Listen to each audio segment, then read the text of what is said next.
Justo recibimos a nuestro primer invitado aquí en 8am. Hablamos con Pablo Abdala, ministro interino del Interior. Buen día, gracias por la madrugada y por venir. Bienvenido. Gracias a ustedes. Hoy tenemos una consigna, fue el desfile de carnaval, nos tenemos una consigna. Pablo Abdala es carnavalero, ¿le gusta el carnaval? ¿Vio el carnaval? A ver, ¿Cómo lo vive el carnaval? Pablo Abdala tiene la obligación de ser sincero. Yo no estoy vinculado al carnaval, ni soy un seguidor del carnaval. Bien. ¿No? Digo, porque de un político podría esperarse eventualmente fingir o impostar. No. Pero yo creo que en esto todos tenemos el deber de ser auténticos. Sin perjuicio, lo cual, por supuesto, tengo un enorme respeto, una enorme consideración y reconozco en el carnaval un fenómeno popular absolutamente insoslayable, que hace a la identidad y a la cultura del país. Arte y cultura, exactamente. Absolutamente. Sí, muy bien. Abdala, en las últimas horas se conoció lo que será la nueva integración del Ministerio del Interior. Hablamos de las futuras autoridades dentro del Ministerio del Interior. ¿Qué le parece la conformación? Muchas mujeres, técnicos, gente con experiencia, gente que ya viene incluso ya lo sabemos, de esta administración también. ¿Qué le parece? ¿Qué evaluación hace a primera vista? En principio, una evaluación absolutamente favorable en cuanto a que se viene procesando un recambio, un cambio de gobierno, una transición democrática que creo que es ejemplar. Y creo que el nuevo ministro del Interior, quien habrá de asumir en esa condición el próximo 1 de marzo, lo digo con toda franqueza y con mucha satisfacción, está actuando con un grado y con un nivel de prudencia que yo quiero reconocer. Prudencia en el sentido de que advierto que no viene a ser tabla rasa y de que está dando señales de continuidad en muchísimos aspectos, desde el punto de vista de la política, desde el punto de vista de algunas de las confirmaciones. Diego Sanjurjo, por ejemplo. Diego Sanjurjo, por ejemplo, pero no solo, el director de la Policía Nacional, nada menos, que es quien lidera desde el punto de vista policial, desde el punto de vista profesional, a la policía en todos sus cuadros y en todos sus estamentos. También el subdirector de la policía, el subdirector ejecutivo, es decir, quien está precisamente o es la extensión de ese mismo brazo, de ese mismo liderazgo de la Policía Nacional en los aspectos operativos. Y si cabe la apreciación, por ejemplo, de alguna manera al mencionar estas figuras, que son figuras importantes dentro de lo que va a ser la integración del futuro ministerio, no sé, ¿qué valoración puede hacer respecto a que fue un tema de campaña muy fuerte, la falta de seguridad, ¿no? Donde uno espera, grandes cambios y sin embargo, ¿cómo evalúa esto? Mi interpretación, Daniel, mi evaluación es que estos signos, como yo digo, o estas señales, o estas decisiones que el gobierno electo viene adoptando, corroboran que el país, a mi juicio, ha encontrado un rumbo en materia de política de seguridad que es el único rumbo posible. Es decir, en esto no hay magia. Yo creo que se está transitando un camino que es un camino sensato, razonable, que es una respuesta que se supera a sí misma todos los días, que ha apostado por una visión de enfoque dual, como nosotros hemos dicho, advirtiendo que en materia de seguridad es indispensable que el Ministerio del Interior cumpla su cometido original de la prevención, la represión y la persuasión, pero con eso solo no alcanza. El fenómeno de la seguridad es un fenómeno mucho más complejo, que hace a las concausas sociales que están detrás de la violencia que se genera antes de que los se cometan homicidios los seguimos delitos. tildando todos los días, ¿no? Las noticias todos los días Se ha meseteado, ¿no?, la cifra. Por supuesto. Yo creo que los datos del observatorio que se conocieron días pasados confirman que la política que se ha seguido durante todos estos años, del año 2020 para acá, es una política acertada. Porque claramente por primera vez se cortó la tendencia en el año 2020, la tendencia creciente en todos los delitos, e iniciamos una fase descendente que se ha venido consolidando en rapiñas, en hurtos, en abigeato. En cuanto a los homicidios, tenemos una tasa muy alta en el Uruguay, tenemos un nivel de homicidios muy importante, pero no es un fenómeno estrictamente policial o solo policial. La policía llega cuando la violencia letal se consumó y cuando la consecuencia fatal ya es un dato más. Es decir, hay un nuevo muerto, hay un nuevo homicidio. Hay una la prevención requiere de alguna manera un abordaje mucho más interdisciplinario. Por supuesto, y tan interdisciplinario que no es solo interinstitucional en términos de la institucionalidad pública. Por supuesto que allí todos tenemos responsabilidades, el Ministerio del Interior, el Ministerio de Desarrollo Social, todos quienes desarrollan políticas sociales, todos los organismos o las áreas públicas que están vinculadas a la cuestión de la promoción de los derechos, de la promoción de la condición de los ciudadanos. También la sociedad civil y también cada uruguayo y cada uruguaya, porque detrás de esto hay cuestiones culturales. Si uno analiza la etiología de los homicidios, que ustedes vieron que hasta tuvimos un debate académico muy interesante en estos meses o a lo largo del año 2024 en cuanto a cuáles eran las categorías o el origen de cada homicidio, cómo explicarlos, lo que nadie ignora, más allá de que la participación de ese concepto sea un poco más o un poco menos, es que cada vez más en los últimos tiempos ha crecido como causa de los homicidios el conflicto interpersonal. Los problemas que tenemos los uruguayos para dirimir nuestras disputas entre nosotros. Sin duda el narcotráfico, sin duda el crimen organizado, nadie lo ignora, pero ya superamos aquello a lo que antes todos recurríamos y recurrían sobre todo los gobiernos anteriores. No, esto es ajuste de cuentas, esto es lucha entre bandas criminales, por eso hay homicidios. Hay homicidios por eso, pero hay homicidios por muchas más razones todavía, que cada vez se diversifican más. La violencia doméstica, que ayer se conocieron algunas de las cifras, o se reiteraron, ya las habíamos dado a principios de diciembre. Y reitero, los conflictos interpersonales, las diferencias entre los uruguayos, que las estamos dirimiendo como no las dirimíamos antes. Bueno, no, sí. No, hablando de los delitos, se está haciendo un trabajo muy grande en el tema de las estafas, ¿no? Está creciendo estafas de todo tipo, cibernéticas sobre todo, pero Sí, ¿hay preocupación sí. en este ámbito?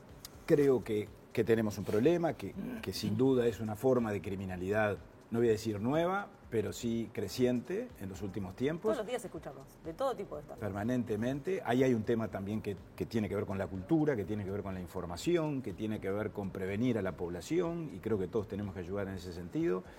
El Ministerio del Interior creó la unidad de cibercrimen, que es una unidad específica que depende de la Dirección de Investigaciones y que está realizando un gran esfuerzo. El otro día, cuando se presentaron las cifras, al ministro Martinelli, que fue el vocero del Ministerio, le hicieron esta misma consulta. Él dejó planteado, y yo creo que es un tema que el próximo Parlamento, y yo voy a asumir como legisladora en la próxima legislatura, es uno de los temas que me llevo a los efectos de trabajar en él. Tendríamos que revisar la legislación, particularmente la legislación penal asociada a los ciberdelitos. Yo no sé si nuestra legislación es la adecuada en función de una esta realidad que jornada, crece. cómo ha evolucionado la situación, ¿no? Exactamente, pero sin duda ahí hay un problema, sin duda ahí hay un problema. Y reitero, creo que es un problema de que la tecnología nos desborda y la modernidad nos desborda, y todo lo que tiene de bueno y todo lo que nos simplifica la vida y todo lo que nos agrega en términos positivos en cuanto al acceso a la información, sin duda representa también desafíos muy perentorios en esta materia. ¿Cómo viene siendo la transición específicamente en la órbita del Ministerio del Interior? Recién hablábamos de estas cifras que también se conocieron hace pocos días, que las cifras siempre, por más que vienen del observatorio, siempre dan lugar a opiniones diferentes o de alguna manera a cuestionamientos. ¿Cómo viene transitando valga la redundancia, la transición en el Ministerio del Interior? La En cuanto a transición información, en cuanto a datos. viene transitando muy bien, hemos suministrado toda la información. Hasta ahora hubo 2 reuniones, una entre los 2 ministros, otra entre los 2 subsecretarios. Como ustedes vieron la semana pasada, el ministro Negro, ministro nominado, con el ministro Martinelli actualmente en funciones, tuvieron una primera instancia.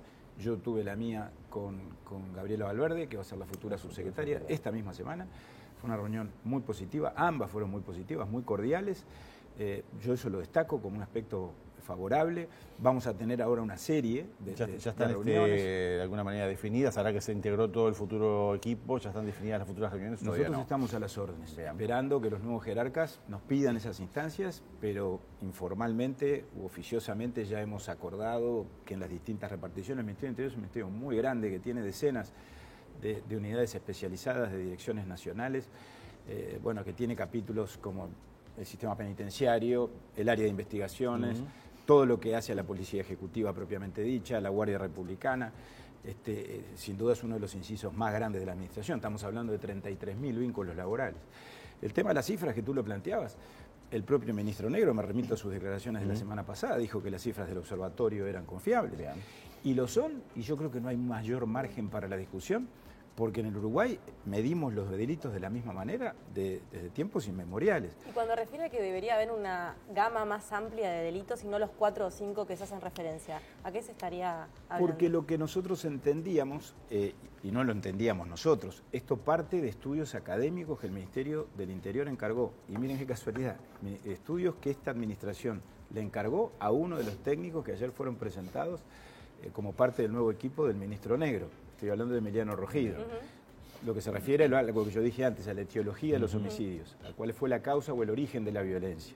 Y allí Rogido llegó a una conclusión que generó una cierta discrepancia con quien es el titular del observatorio desde hace muchísimos años, desde los gobiernos anteriores, y lo sigue siendo actualmente, el señor Don Angelo, en cuanto a que advertía que para explicar los homicidios se debía ir a una clasificación más compleja, más amplia, de un mayor número de categorías, que en la clasificación actual como que todo tiende, o hay una categoría muy residual que tiende a explicar los homicidios en un concepto bastante innominado de ajuste de cuentas, ¿verdad? O conflicto criminal. Conflicto criminal puede entrar muchas cosas. Conflicto criminal puede estar asociado al narcotráfico, puede estar asociado a otro tipo de situaciones. Y yo creo que eso enriqueció la discusión y el análisis. Ahora, por una cuestión de transparencia y con gran prudencia, en nuestro ministerio, el Ministerio del Interior, lo que puso no fue sustituir una clasificación por la otra, mantener las dos.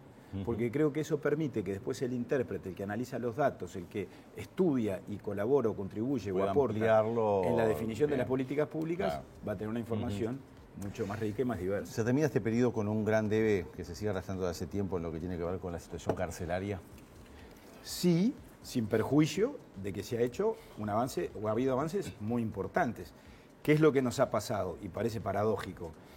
El éxito, y digo el éxito con la prudencia de vida, pero los buenos resultados que a mi juicio vienen dándose en términos de caída de los delitos, tienen el correlato de una mayor formalización y condena de delincuentes, de personas que ingresan al sistema penitenciario por haber cometido delitos.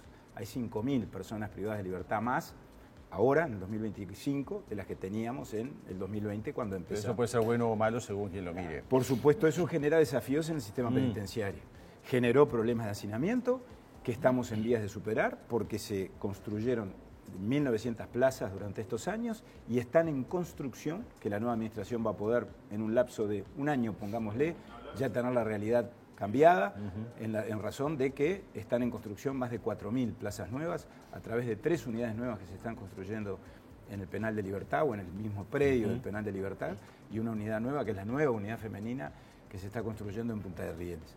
A eso hay que agregarle plazas que se recuperaron, módulos que se recuperaron, como el módulo 1 del CONCAR, que esos solo son 500 plazas.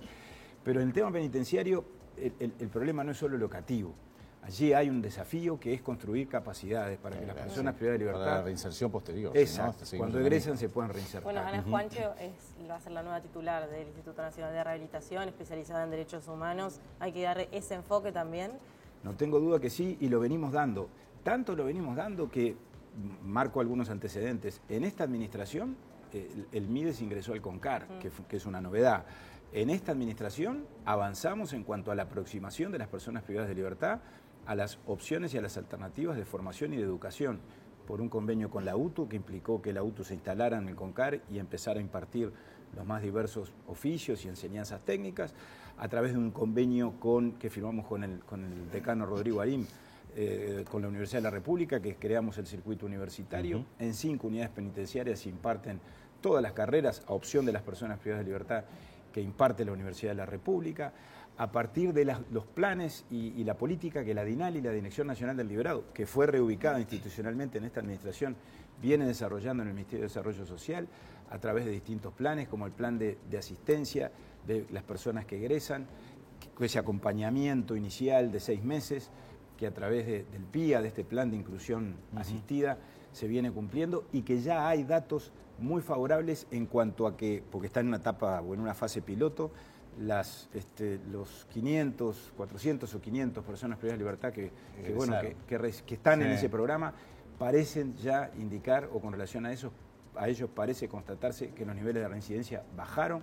Eso es algo muy importante. ¿En cuánto hay algún dato preciso más exacto? No tenemos el dato preciso porque el resultado del monitoreo está en pleno proceso y en pleno desarrollo, pero sin duda lo del enfoque dual también es por ahí y yo creo que las bases queda un libro blanco, que es un trabajo de consultoría, que ha elaborado Ana Viña, contratada por esta administración, confirmada por la administración, por la nueva administración en el día de ayer, para integrar el equipo de asesores del ministro Negro, parte de las buenas señales a las que yo me refería. O sea, creo que, por un lado, no estaban tan mal las cosas aparentemente, y esto no lo digo porque no tenemos que ir al terreno de la chicana política, pero sobre todo prefiero decir otra cosa. Creo que está claro lo otro que dije antes, que vamos camino a un rumbo, a una orientación que no tiene retorno y que esta administración va a tener que profundizar y enriquecer. Sí. Y enriquecer. Abdala, vamos a lo que es la transición, pero ya más macro, ¿no? En la cartera que hoy en día está usted y en lo que tiene que ver con la transición global. En las últimas horas, con lo que es la aprobación del proyecto Neptuno, se empezaron a generar rispideces y incluso empezaron a circular los comentarios respecto a que podía generarse una situación quizás poco cómoda en lo que tenía que ver con este último mes que queda de transición. Y la pregunta es, ¿cuál es su visión al respecto? ¿Por qué se toma una decisión? Aunque entiendo que hasta que no se firma el 1 de marzo el gobierno sigue actuando y tiene libertad de tomar decisiones. ¿Por qué? Porque se ha cuestionado eso a un mes justamente del cambio de gobierno, se define algo que en definitiva es polémico, ¿no? Resulta polémico según quién lo mire y cómo lo mire, ¿no? ¿Altera esto la transición? ¿Puede alterar la transición? Porque hasta el propio Orsi se comunicó con la calle. ¿Y por qué una decisión a un mes del cambio de gobierno? Por la sencilla razón, cuidado, yo no soy vocero en el tema Proyecto Neptuno, porque para eso están las autoridades. No, obvio, pero integra el Ejecutivo hoy. A ver, en todo caso aquí hablo como dirigente político y como integrante de este gobierno, que me siento muy orgulloso de integrarlo y de haberlo integrado. Creo que esto es la culminación de un proceso. Si acá me parece que no podemos rasgarnos las vestiduras en términos de que sorprendimos al país o el gobierno sorprendió al nuevo gobierno y al Uruguay entero con un planteo que se hizo entre gallos y medias noches y en las postrimerías de la administración. No fue así. Este es un proceso que si tuvo polémica, como todos los temas en el Uruguay se discuten y generan polémica y bienvenido, ese debate se procesó y se laudó por los mecanismos democráticos que los debates deben laudarse.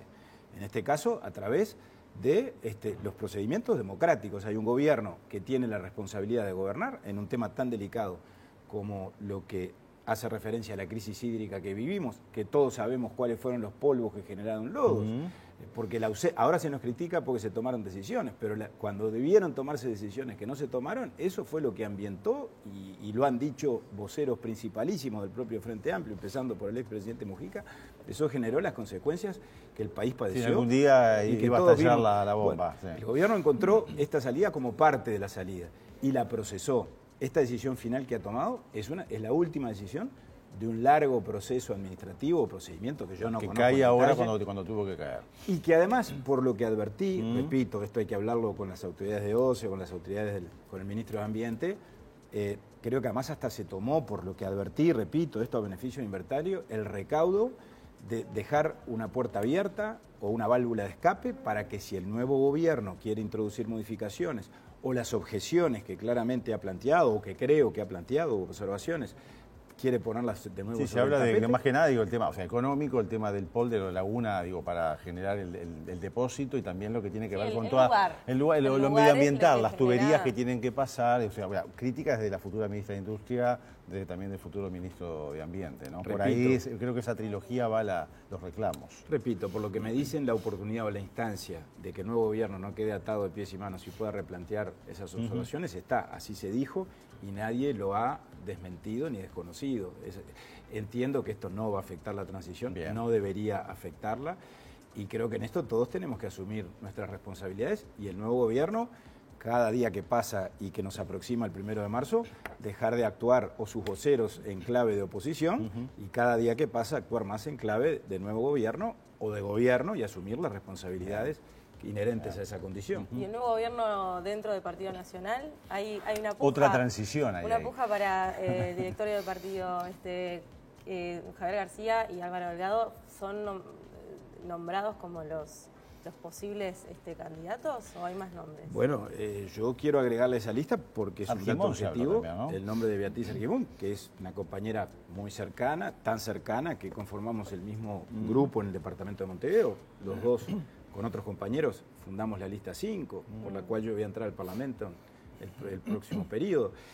Pero empiezo por decir que puja no hay. Es decir, en tal caso como esto se ha planteado a través de la prensa y se han hecho determinados comentarios, da la sensación de que los blancos andamos poco menos que peleando, luchando por espacios o por posiciones.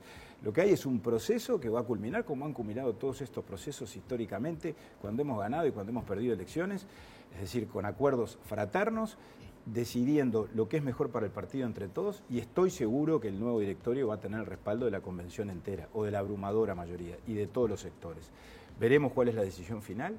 Por lo que ya dije, por supuesto que yo simpatizo mucho con la idea de que Beatriz Argimón pueda presidir el próximo directorio, porque creo que tiene una serie de condiciones objetivas. Además, para eso es muy querida por todos los nacionalistas, tiene una gran capacidad de diálogo hacia adentro y hacia afuera del Partido Nacional, un buen entendimiento con propios y con extraños. Pero desde luego, Álvaro Delgado, sin duda, también para mi sector, para el sector de centro, es un referente político. Bueno, fue el candidato, ¿no? Fue el candidato, en esa condición creo que nos representa a todos los Por eso. blancos. Yo creo que está muy, va a estar además, entiendo yo, presumo, en la interlocución con el nuevo gobierno. Es algo que el partido tiene también que terminar de definir cuando llegue el momento. ¿Le gustó la señal de ayer de reunirse con Orsi? Mucho, mucho, mucho. Algo se había insinuado ya, incluso antes de votar, ¿no? Si yo mal no recuerdo, en la propia campaña del balotaje, que esas son las cosas que tenemos los uruguayos. Eso es republicanismo. ¿Usted lo hace a puro. título personal? ¿O lo hizo por...? Bueno, porque también eso no, después no. decirse, bueno, pero ¿por qué Orsi? Bueno, ¿y por qué no...? ¿Por qué Orsi? Digo, ¿por qué Delgado y no sé, en No, esta pero- competencia en la interna? Fue la promesa de la decir, campaña. bueno, Fue la promesa de la campaña. Fue bueno, como reunirse promesa, pero muchos pueden malinterpretarlo. Bueno, acá me contrincantes estoy reunidos. adelantando en mi caballito a una... No, pero yo creo que tiene mucho sentido y es en algún sentido cerrar un círculo, cerrar Desde la ese campaña lugar, ahí está. entre los dos contendientes, Bien. entre los dos que compitieron, dando señales de paz política, de civilidad, de capacidad de diálogo. No, yo creo que es muy importante y que además confirma algo que lo vamos a ver durante los 5 años. Álvaro Delgado va a ser senador, pero no es un senador más del Partido Nacional. Va a tener un gran protagonismo en la vida partidaria, en la vida nacional, porque ya viene de tenerlo en el gobierno que está terminando y porque fue el candidato único del Partido Nacional. Claro, pero tenemos un Javier García con una lista que arrasó, ¿no? Bueno, no sé si arrasó o no Bueno, pero arrasó. por lo menos fue la mayoría, mayormente es un votada. dirigente de enorme importancia, es un sector muy importante.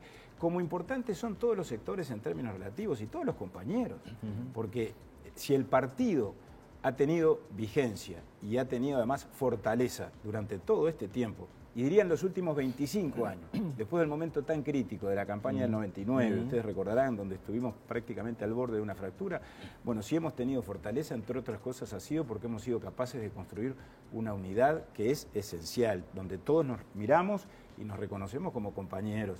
Y en ese sentido creo que tenemos que valorar del primer al último militante y todos los sectores tienen una enorme importancia. El mío también lo tiene. Nosotros no fuimos mayoría, pero yo represento un sector, el sector de centro y la lista 5, que en un año de creación y de actuación y a lo largo de la campaña electoral fue capaz de obtener casi 100.000 votos en la última elección. ¿Pablo Gala va a tener alguna bandera en el Parlamento para esta próxima legislatura?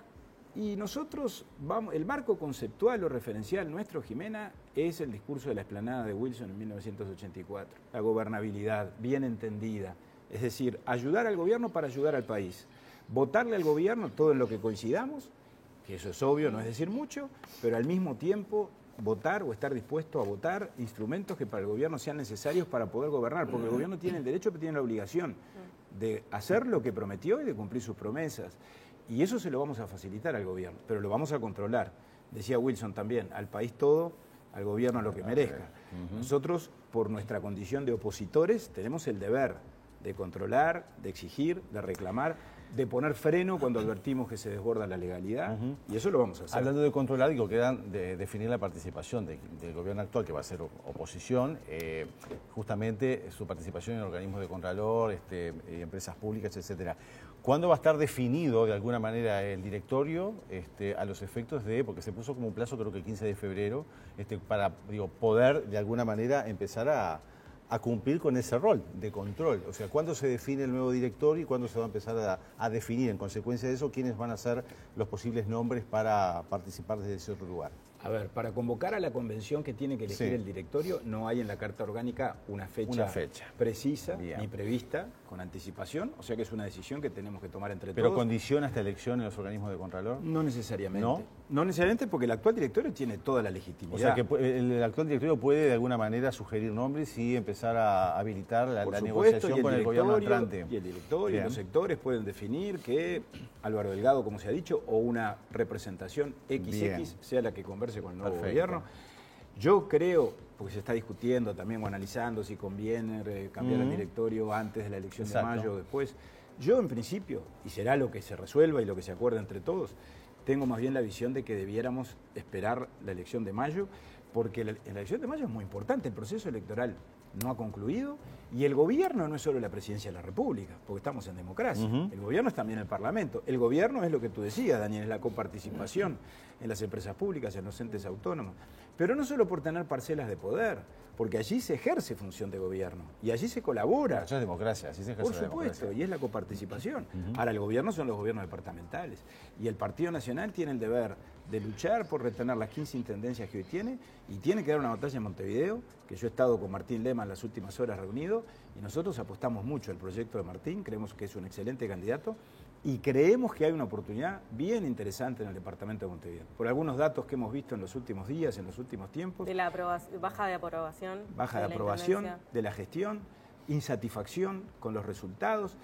Hay un dato que a mí me parece muy elocuente, que veremos si se corrobora o no, pero por lo menos está encuestado, de que el 22%, creo que es el guarismo, de los votantes del Frente Amplio están desconformes con el resultado de la gestión municipal. Yo estoy seguro que es mucho mayor que el 22%. Ahora, está claro que a esos ciudadanos, a esos vecinos de Montevideo, les tenemos que pedir que separemos la decisión de mayo en Montevideo del debate ideológico, del debate político, del debate nacional, que nos focalicemos en el departamento de Montevideo, que no podemos seguir viviendo en esta ausencia de poder, de autoridad, de servicios, de gestión a lo largo y ancho de la capital. El tratamiento del medio ambiente, el tratamiento de los residuos, el tratamiento de los servicios municipales básicos, la ausencia que notoriamente la Intendencia tiene con relación a todo eso, yo creo que es absolutamente insoslayable y eso es lo que tenemos que centrar, el análisis y el debate que de aquí al mes de mayo tenemos que dar y estamos muy confiados, muy confiados. Pablo, muchas gracias por gracias haber a ustedes por esta mañana. Bueno, y éxitos en la gestión parlamentaria porque hay mucho para trabajar. Total. Hay mucho para Sí habrá, hacer. sí habrá, así que desde ya estoy esperando que me inviten para volver Muy bien, a ver cómo... Lo vamos a ver seguro. Perfecto.